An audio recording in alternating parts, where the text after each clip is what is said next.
Ce soir, on parle encore sur la prière. Mais ce point-là, il est dedans, mais là, on va voir comme un ensemble à propos de la prière. Que, en réalité, là, en tant que pas ambassadeur, sacrificateur de Dieu, on est supposé, en tant que dans notre rôle, de prier, d'être un intermédiaire entre les hommes et Dieu.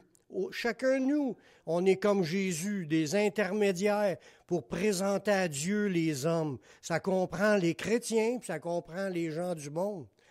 On est là comme pour réclamer des choses pour que ça se fasse, afin que le royaume de Dieu puisse avancer. Ça, c'est la phrase clé ce soir. Priez pour voir le royaume de Dieu. Quand il dit à ses disciples, cherchez premièrement le royaume et sa justice. Parce que quand tu cherches le royaume, tu focuses sur bâtir le royaume, tu vas focuser aussi sur la justice, de marcher dans la justice pour être un bon représentant de ce royaume-là.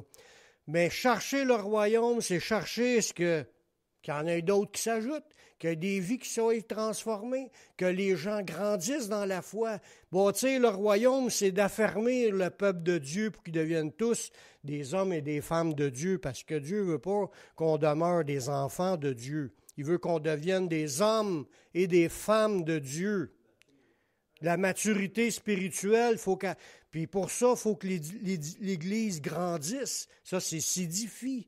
Puis cet édifice-là se fait par la prière de tous dans le corps de Christ. Vous avez le droit de dire Amen n'importe quand. Quand on dit Amen, là, c'est parce qu'on déclare que c'est ça, on croit cela, puis c'est là-dedans qu'on veut s'enligner. Ouais. Le Seigneur nous a appris à prier afin de s'élever une équipe de prière dans notre Église, parce que ça fait des semaines qu'on parle de la prière dans la réunion de prière. Fait que veut pas, quand tu touches à tout ça, on est pleinement conscient du besoin, de la nécessité qu'il y ait des hommes et des femmes de prière dans l'Église. Sinon, on le sait, ça n'avancera pas. On va être comme les Juifs dans le désert qui tournent en rond, mais ils n'atteignent pas l'objectif. Dieu veut qu'on atteigne, qu'on rentre dans la terre promise. Puis une fois que tu es 2 pieds dans la terre promise, il veut que tu la conquières, la terre promise, au complet. Mais nous, spirituellement, conquérir la terre promise, ça veut dire grandir spirituellement dans tous les aspects de notre vie. Pas laisser de coin que l'ennemi est encore là puis qu'il fait encore du ravage. Vous voyez, il faut prendre toute la place. Ouais. Sommes-nous conscients que plus que l'on veut des choses de quelque part, quand on demande des choses à Dieu, plus qu'on veut que les choses changent, mais plus qu'il faut prier pour obtenir ces choses-là. Parce que c'est de même que Dieu a bâti le plan. Il aurait pu, comme je l'ai déjà dit, il aurait pu tout faire tout seul sans que notre intervention, sans qu'on aille à lever le petit doigt. Il aurait pu dire, restez tout assis, attendez, vous allez voir, je vais remplir l'Église. S'il aurait voulu, il aurait pu faire ce plan-là. Mais il a fait ça différemment. Il a fait ça pour qu'on soit couvrier avec Dieu. Puis ça dit aussi, même dans un autre passage, que si on ne parle pas, ils ne peuvent pas se convertir. Si on ne prie pas, ils ne se convertiront pas. On va voir l'importance de la prière ce soir sur tous les aspects pour l'avancement de l'œuvre de Dieu, mais dans toutes les sphères. Pas toutes, dans plusieurs sphères. Avez-vous déjà réfléchi à ce qu'a pensé Abraham d'avoir réussi de changer le plan de Dieu? Quand il a prié pour Sodome, là, Dieu a déjà décidé de la détruire, la ville. Puis lui, là, il a à cœur là, de commencer à prier puis à négocier avec le Seigneur. Parce que là, il dit, Seigneur, c'est pas de toi. S'il y aura des justes, là, c'est pas de toi de tuer le juste autant que de tuer les innocents. Puis là, il dit, si t'en trouves 50, là, il négociait pour que Dieu épargne sa colère puis qu'il ne fasse pas son jugement qu'il voulait faire. Puis là, il négociait à 50, il est tombé à 40, puis il continuait à 30. Puis là, il dit, oh, je vais encore continuer à en parler, je vais tomber à 20. Il était rendu à 10. Puis là, regardez bien, je vais vous faire regarder quelques points dans ce passage-là, dans Genèse 18, le verset 20. Et l'Éternel dit, le cri contre Sodome et Gomorrhe s'est accru et leur péché est énorme. C'est pourquoi je vais descendre, puis je verrai s'ils ont agi entièrement selon le bruit qui est venu jusqu'à moi. Puis si cela n'est pas, je le saurai. Les hommes, ça, en réalité, Dieu, il savait, là, c'était juste comme pour préparer Abraham à réfléchir sur ce point-là, que Dieu donnait une possibilité de dire, peut-être que là, si c'est pas comme que je pensais, mais là, peut-être je vais les épargner. Mais il partait avec l'idée, sont dans le péché, puis c'est grave. Puis là, il descendait pour venir juger. Les hommes s'éloignèrent, puis s'en allèrent vers Sodome. Mais Abraham se tint encore en présence de l'Éternel. Là, c'est le point. Dieu a révélé qu'il était sur le point de massacrer ces deux villes-là. Puis Abraham, lui, il n'a pas fait comme plutôt. Ah oui, as-tu vu cette affaire-là? Il mérite rien que ça. Tue-les toutes, Seigneur. Il ne pensait pas en homme charnel. Il pensait en homme spirituel. Il a commencé à se tenir dans la présence de Dieu. Il s'est approché de Dieu pour parler à Dieu de ce problème-là, parce qu'il avait à cœur que ces gens-là soient épargnés, malgré le péché. Abraham n'a jamais dit, non, c'est pas vrai qu'ils ne sont pas dans le péché. Il savait qu'il était dans le péché, mais il voulait que ces gens-là soient épargnés du jugement. Abraham s'approcha, il dit, « Feras-tu aussi périr le juste avec le méchant? » Là, il commençait la négociation. « Peut-être qu'il y en aura-t-il 50 justes au milieu de la ville. Les feras-tu périr aussi? Et ne pardonneras-tu pas à la ville à cause des 50 justes qui sont au milieu d'elle? » Puis c'est là qu'il continue à négocier jusqu'à temps qu'il arrive à la fin de sa négociation, dans Genèse 18, le verset 32.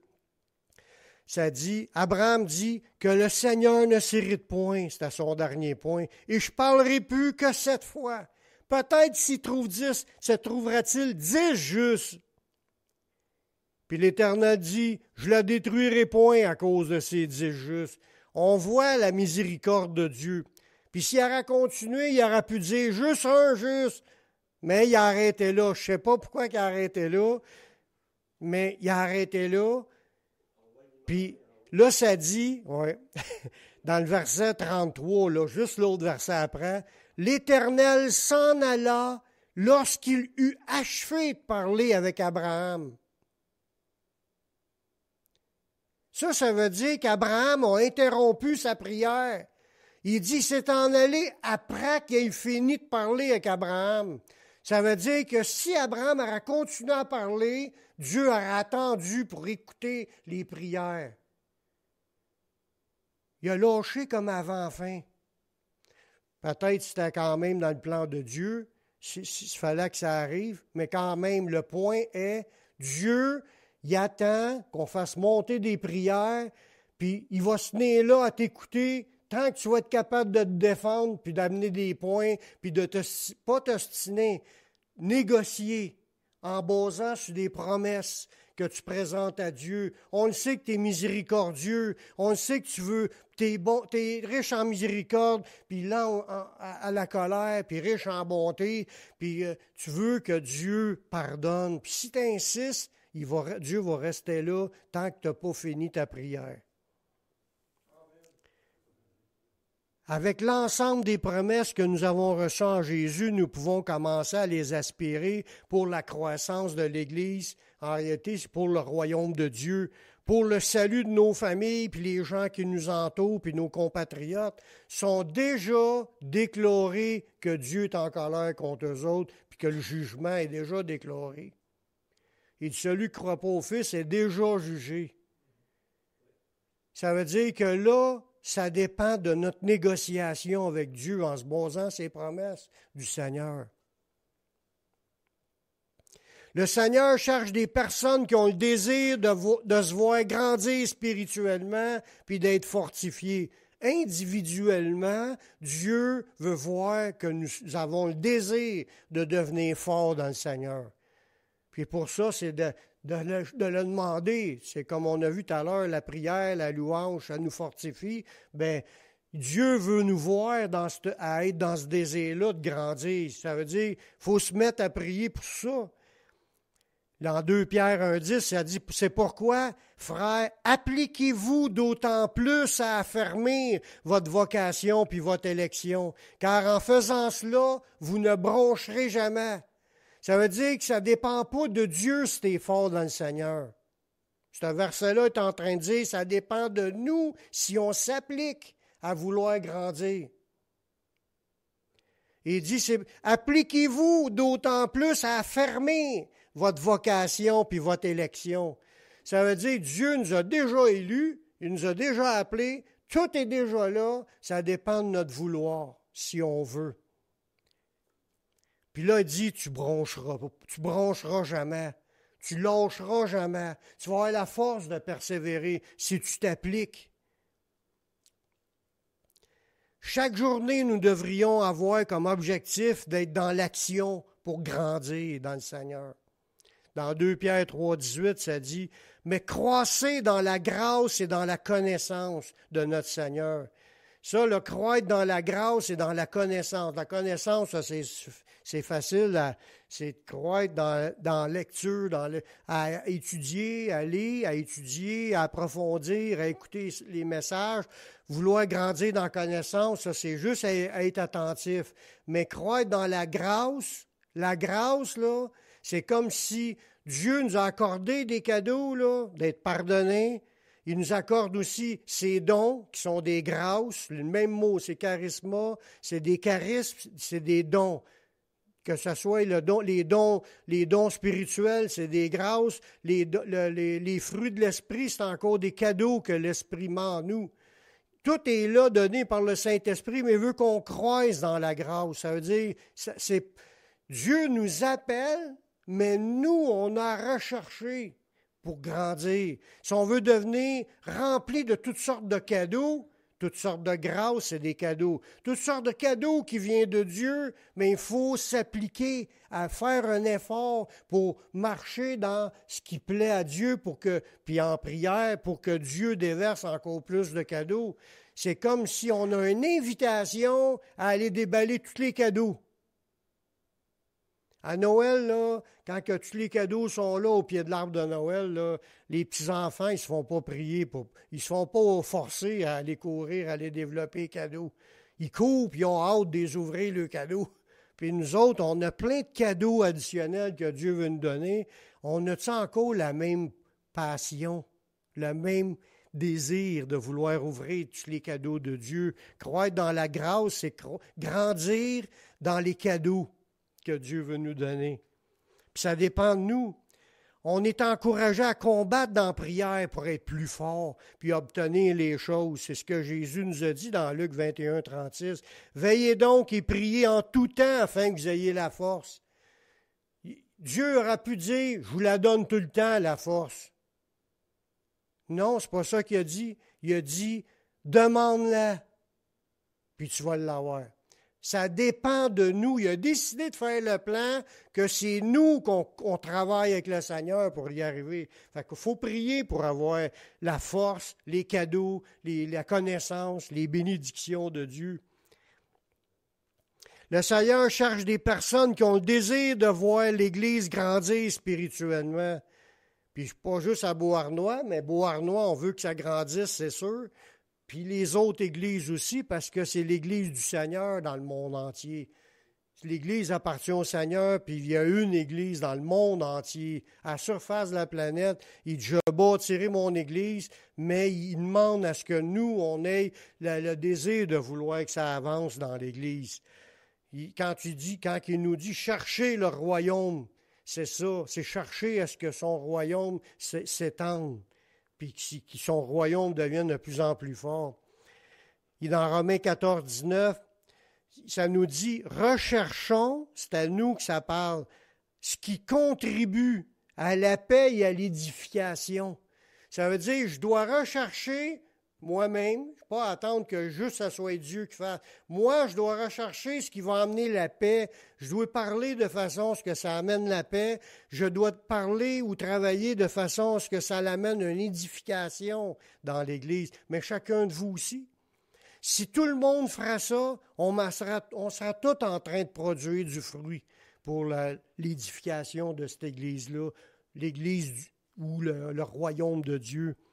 Les prières, c'est important pour la croissance de l'Église. Dans Éphésiens 6, 18, ça nous dit « Faites en tout temps par l'Esprit toutes sortes de prières et de supplications, veillez à cela qu'une entière persévérance et priez pour tous les saints. » C'est comme si la réussite de tous les saints sera grâce à vos prières. Fait que si on ne prie pas de la semaine, j'espère qu'il y en a d'autres qui vont prier, parce que sinon, si toute personne prie, l'Église, elle n'avance pas. C'est vraiment ça. Il ne faut pas penser qu'un autre va le faire à notre place. Peut-être que Dieu attendait que ça soit un seul de nous qui soit à la brèche, puis qu'il attendait rien que ça pour décider de se faire cela. Puis s'il n'est pas là, il ne faut pas dire « Ah, c'est lui », parce qu'il a de l'air d'être bon à prier, il aime ça, prier. Non, c'est peut-être... faut se dire, chacun de nous, c'est peut-être moi que Dieu veut que je me mette à prier, puis il va m'exaucer. Puis c'est le plan de Dieu qui doit s'accomplir à travers mes prières. C'est pas des farces ce que je dis là. Ceux qui aiment prier comprennent ça, que c'est important la prière. Mais les autres aussi, il faut qu'ils prient. C'est pas juste lire la Bible. Lire la Bible, c'est une nourriture. Mais la prière, c'est de gratter pour faire les changer. C'est comme fouiller dans une mine, là, puis on dirait, moi, je mange mon lunch, mais je laisse que la mine, j'espère que la mine, elle va se creuser tout seul. Ça ne se creuse pas tout seul. Il faut que quelqu'un après le pic, puis qui fesse puis qui ne lâche pas de fessée pour que le trou agrandisse. C'est de même la vie. Puis, c'est pas des farces, ce que je vous dis là. Si Dieu nous emmène dans ces sujets-là, c'est parce qu'il veut vraiment qu'on prenne conscience de l'importance de la prière pour tout le monde. Puis, s'il y en a 2 qui s'accordent, 3 qui s'accordent, s'il y en a 20, c'est une église à 1000 personnes, les 1000 sont unis ensemble pour demander une chose. C'est pour ça qu'il se passe bien des miracles dans des grosses églises. Parce que les grosses églises, le monde, il y en a beaucoup qui prient. Mais dans une petite, il y en a moins. On dit qu'une personne sur 100 qui prie dans une grosse église, mais ils sont 4000, ça en fait au moins 40 qui prient. Tandis que dans une église de 10 ou de 20, mais s'il y en a une sur 100 qui prie, ça veut dire qu'il n'y a même pas la moitié d'une qui prie. Je dis ça fait une blague, mais c'est grave pareil. Si on veut que ça bouge, il faut qu'il y en ait plus qu'un qui prie. On mène de temps en temps. Il va manquer de gaz, il va manquer d'électricité dans la batterie. Plusieurs de ceux qui entouraient Paul étaient des intercesseurs. Dans Colossiens 4,12, ça nous parle d'Épapras, qui est un des vôtres. Il vous salue, c'est un serviteur de Jésus-Christ. Il ne cesse de combattre pour vous dans ses prières. Il ne cesse de combattre pour vous dans ses prières. Il n'arrête pas de se battre dans les prières pour eux. Là, il parle là aux gens de l'église de Colosse. Ça en prend des Épapras. Plus qu'un. Des gens qui ne cessent de combattre pour eux, afin que, parfait et pleinement persuadé, vous persistiez dans une entière soumission. Ça veut dire, la croissance spirituelle de ces gens-là si on réussit à grandir, c'est à cause qu'Épapras priait pour lui, parce qu'il combattait, puis il ne lâchait pas, à tous les jours, il priait pour eux autres. Ça en prend dans l'Église des gens qui intercèdent. Le Seigneur cherche des personnes qui ont le désir de voir les ministères de l'Église réussir dans leurs œuvres. Parce que, je ne parle pas juste pour Arnois, mais tous les ministères, hein, quand tu penses à la Radio Gospel, qui est un ministère d'évangélisation à Montréal, là, on est presque accordé là, d'avoir une augmentation de puissance. On a 1000 watts, on va tomber à 3000. Ça atteint, là, des journées, ça ne rentre pas à Beauharnois, mais à 3000, ça va rentrer à Beauharnois, mais c'est toute la circonférence. Là. Montréal, il y a un bassin, une possibilité de 4 millions d'habitants qui entendent le message. C'est un ministère incroyable, mais il n'y a pas juste celui-là, mais c'est pour dire qu'il y en a de l'œuvre, puis des ministères ont besoin de support dans la prière. Dans Matthieu 9, 37, Jésus a dit à ses disciples, « La moisson est grande, mais il y a peu d'ouvriers. Priez donc le maître de la moisson d'envoyer des ouvriers. » Ça veut dire que ça dépend encore de nos prières pour qu'il y ait d'autres nouveaux qui commencent à évangéliser. D'autres personnes sauvées qui vont être formées puis qui vont aller pour aller prêcher la bonne nouvelle. Mais ça va être là si on prie.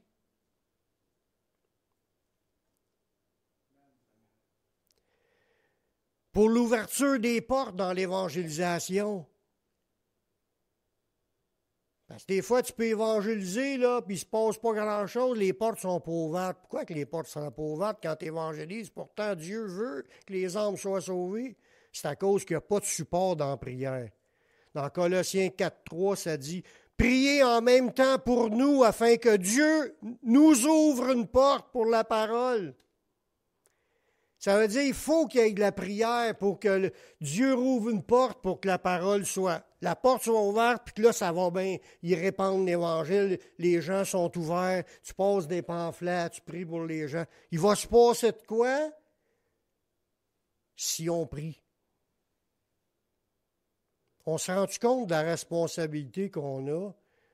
Est-ce que le Seigneur nous regarde et dit, « Prie pas pantoute, lui. » Ou il prie pas assez. Il croit-tu à ma parole? On y croit-tu à la parole de Dieu? C'est-tu écrit? Si on ne le fait pas, là, on dit qu'on veut suivre le Seigneur, on est en train de dire, pas de le dire, on est en train de faire comme si on ne voulait pas le suivre. Puis pourtant, tous les sujets sont là. Un chrétien qui ne prie pas, on va vous dire franchement, c'est pas normal. Il est déconnecté. Parce que si c'est pour être normal devant Dieu, en vie, là, un bébé, quand il vient d'arriver au monde, tu n'as pas besoin d'idée, tu as le droit de broyer, tu as le droit de crier, tu as le droit de le dire que tu existes. Puis lui, il en profite. Tu n'as pas besoin de le forcer, il est vivant, il crie. Puis nous, on est supposé d'être vivants spirituellement, puis on ne respire plus spirituellement. On est mort. On est déconnecté. On est comme dans un état comateux. Ce n'est pas des farces, c'est ce que je dis là. Je ne parle pas juste pour nous ici. Je parle pour l'Église en général. Le Seigneur le dit qu'il y aura une apostasie à la fin, puis il y a des raisons pour ça. C'est à cause de l'augmentation du péché. Puis ça fait que le monde s'endorme spirituellement par les excès du manger, du boire. Puis là, on est tellement rentré dans la vie du monde, amorti, devenus zombies. On est des morts vivants. Puis on pense que c'est ça la vie chrétienne, sur le standing de qui, ça? Mais c'est parce qu'il n'y en a pas gros qui prient, puis on se demande, y a-t-il de la vie? La vie va changer, là, le respect va se faire dans l'Église quand les gens vont prendre la maturité, puis vont devenir des gens qui font la volonté de Dieu. La prière, c'est le commencement du changement. Si on veut que l'Église s'accroisse, il faut que tout le monde prie. C'est pas des farces, c'est ce que je vous le dis là. Pas prendre 30 secondes. Merci Seigneur pour ce repas. Amen. La prière de la journée est accomplie. C'est pas suffisant. Je chicane pas, là, je fais juste comme essayer qu'on réalise. Il faut vraiment fermer la TV. Fermer l'ordi. Tu commences 5 minutes. Après, tu vas tomber à 10. Puis là, tu vas te rappeler qu'il y a du monde qui souffre dans ton église. Tu vas commencer à prier. Puis tu veux qu'il y ait d'autres ouvriers dans l'église. Tu veux qu'il y ait d'autres ministères qui se développent. Tu veux qu'il y ait d'autres âmes qui soient sauvées. Là, il y a tous des sujets à demander. Il y en a plein. Pour chercher le royaume en premier. Après ça, quand tu as fait le tour, tu peux t'asseoir et écouter la TV. puis retourner dans la prière après ça, mais pas lâcher. Il ne cesse de combattre pour vous dans la prière. Les portes là, dans l'évangélisation sont ouvertes s'il y a de la prière. L'apôtre Paul, il attendait puis il réclamait cette prière-là. Il dit, priez en même temps pour nous, afin que Dieu nous ouvre une porte pour la parole. En priant pour les ouvriers, Paul il dit, priez pour moi, afin qu'il me soit donné, quand j'ouvre la bouche, de faire connaître hardiment puis librement. Ça veut dire que ce n'est pas facile tout le temps de parler de Jésus. Mais pour qu'il y ait une facilité, il dit, priez pour moi, que j'aie de la facilité. Même moi, j'ai besoin de prière pour être capable de m'exprimer. Je dois vous dire que plus ça va, plus que ma mémoire commence à avoir de la misère. Puis quand que je suis là en avant en train de prêcher, là, c'est pas moi. Parce que moi, là, si ça serait moi tout seul, je serais là et j'aurais rien à dire. Je ne serais pas capable. Mais si ça sort tout seul de même, là, puis les idées s'enchaînent, c'est parce que c'est le Seigneur qui fait ça. Parce que moi, je vais vous dire, on dirait que mon cerveau est en train de sécher en vieillissant. Non, mais c'est une blague en même temps, mais c'est une vie. Il y a un fond de vérité. Puis priez pour moi afin qu'il me soit donné de parler hardiment et librement. Parce que je veux être capable de parler tout partout à tout le monde que je rencontre. Moi, c'est mon but. Du monde vient chez nous, je veux lui parler du Seigneur, je lui donne un pamphlet, puis je lui parle du Seigneur. Puis il faut sortir dehors pour qu'on parle du Seigneur. À la radio, c'est une affaire. Sur Internet, c'est une affaire. Mais dans le parc, dans les coins de rue, dans les maisons, qu'on soit... Puis tout le monde devrait avoir ce pensée-là. Parler du Seigneur. Mais on a besoin de sa force. J'achève. Un évangéliste comme Billy Graham, là, puis plusieurs autres ouvriers, lors de leur croisade d'évangélisation, ils ont un groupe d'intercession qui prie plusieurs semaines avant, pour toutes les réunions d'évangélisation. Puis même quand Billy Graham est venu ici à Ottawa, c'est 1 an d'avance qu'ils ont commencé à installer la prière dans les églises du territoire. Il y avait à peu près 500 pasteurs là, qui étaient là à cette activité-là, dans ce temps-là. À prier 1 an d'avance pour, quand il viendra, que l'Esprit de Dieu fasse un réveil. Il y a des églises qui ont été remplies là, à ce moment-là, puis on ouvert de nouvelles églises quand c'est arrivé là-bas. Montréal, on n'était pas dans la course. Le Seigneur cherche des personnes qui ont le désir de voir les frères et sœurs sortir de leurs problèmes. Ça, on regarde un exemple rapidement avec l'arrestation de Pierre. Pierre, Jacques, un des 12 apôtres, s'est fait saisir par les Romains, puis il s'est fait assassiner. Puis là, le Romain, il dit, moi, je suis content de voir que ça fait plaisir aux Juifs. Il a fait arrêter Pierre, puis il était pour l'assassiner, lui, avec. Pierre était gardé dans la prison, puis l'Église ne cessait d'adresser pour lui des prières à Dieu. Il n'arrêtait pas de prier pour lui. Puis là, la nuit qui a précédé, Hérode allait le faire comparaître, Pierre lié de 2 chaînes, dormant de 2 soldats. Puis là, on sait qu'il y a un ange qui est apparu, puis la lumière brillait dans la prison, puis l'ange a ouvert les portes, puis il est sorti de là. Puis ça nous dit, ça c'est au verset 5 à 7, puis au verset 12, ça dit, Pierre, quand il est sorti de la prison, après avoir réfléchi, il se dirigea vers la maison de Marie, mère de Jean, surnommée Marc, où beaucoup de personnes étaient réunies et priaient. Il était dans une maison, il n'était pas à l'église, il était dans une maison, beaucoup de personnes étaient là en train d'intercéder pour Pierre pour qu'il puisse sortir de là. Puis il est sorti, Dieu l'a sorti. Dieu a manifesté sa puissance. Paul, la même chose dans Hébreu. Mais Paul, l'auteur de l'Épître aux Hébreux, il dit « Priez pour nous, car nous croyons avoir une bonne conscience, voulant en toutes choses nous bien conduire. » C'est avec instance que je vous demande de le faire, afin que je vous sois rendu au plus tôt. C'est quelqu'un qui est emprisonné, celui qui écrit la lettre aux Hébreux. Puis il dit « Priez avec instance, afin que je puisse sortir de là le plus tôt possible. » Puis le mot « instance » qu'il y a là, c'est plus abondamment, au plus haut degré, Priez plus abondamment, priez au plus haut degré, priez plus sérieusement, extrêmement plus, spécialement, au-dessus de toutes les autres choses. C'est vraiment, là, il dit priez avec instance, ça veut dire mettez-y le paquet dans la prière pour que je sorte de la prison. Y croyais-tu à l'efficacité de la prière?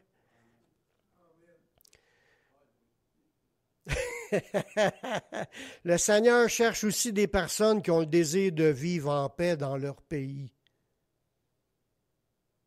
Ça, c'est le dernier point. Dans 1 Timothée, chapitre 2, verset 1, quand il nous dit « J'exhorte avant toute chose à faire des prières, des supplications, des requêtes, des actions. » Avant toute chose, avant de commencer quoi que ce soit, priez, prières, supplications, requêtes et actions de grâce. Puis là, il dit, priez pour tous les hommes, pour ceux qui sont élevés en dignité, pour qu'on mène une vie paisible et tranquille. Qui aime ça, avoir une vie troublée, puis insécure, puis que ça va mal? Personne n'aime ça. On veut tous une vie paisible. On veut tous que dans notre pays, ça soit un pays de paix puis d'harmonie. Vous avez le droit de dire Amen. C'est ça qu'on veut. Moi, je le veux qu'on soit en paix et qu'on puisse parler de Jésus. Mais il dit, mettez le paquet dans la prière. Avant n'importe quoi d'autre, priez, intercédez, supplication, avec des louanges à Dieu pour tous les hommes, pour qu'on mène une vie paisible. Ça veut dire, prions, sinon on n'aura pas de paix, puis ça va être du trouble qui s'en vient. Plus pire, de plus en plus pire. S'il n'y a pas de prière, les pays vont dégrader en qualité de vie. C'est ce qui est en train de se produire. Mais pourquoi que ça se produit? Parce qu'il n'y a pas de prière pour les gens qui dirigent le pays. S'il va le dire là-dedans, priez pour le roi, priez pour ceux qui dirigent, priez pour tous ceux que les autorités que Dieu a mis en place. En plus.